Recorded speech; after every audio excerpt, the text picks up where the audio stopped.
இன்றைக்கி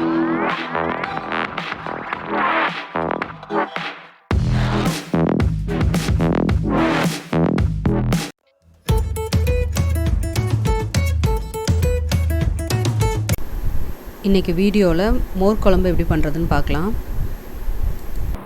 1/2 table spoon துவரம்பருப்பு, 1/2 table spoon மல்லி, 1/2 டேபிள் ஸ்பூன் வந்து மிளகு, 1/2 டேபிள் ஸ்பூன் சீரகம், 2 டேபிள் ஸ்பூன் வந்து அரிசி.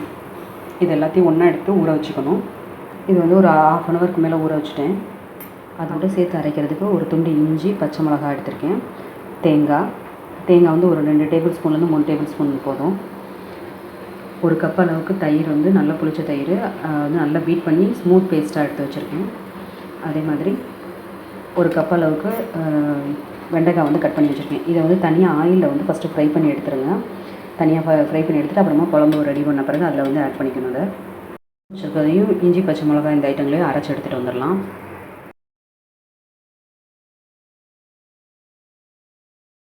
நம்ம ஊற வச்ச பருப்பு, அரிசி,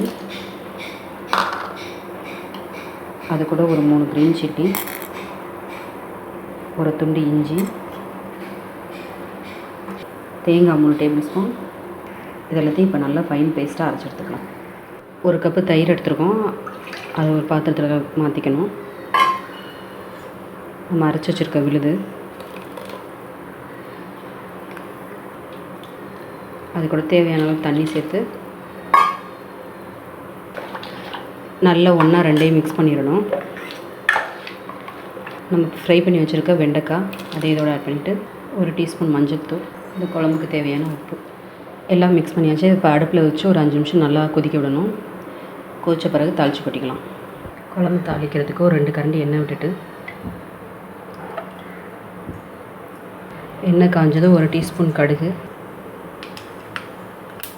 பொரிஞ்சோன்னா ஒரு டீஸ்பூன் சீரகம்,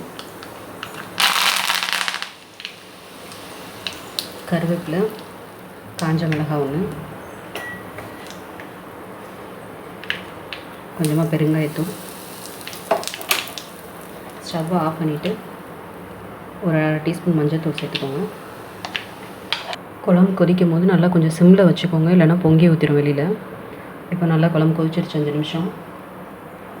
நம்ம தாளித்து வச்சுருக்க தாளிப்பை இப்போ அதில் கொட்டிடலாம்.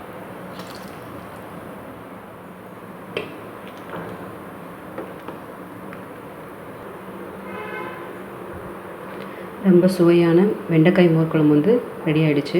இதை வந்து ஒயிட் ரைஸோடு சாப்பிடும்போது ரொம்ப டேஸ்ட்டாக இருக்கும். கண்டிப்பாக உங்கள் வீட்டிலே ட்ரை பண்ணி பாருங்கள் ஃப்ரெண்ட்ஸ்.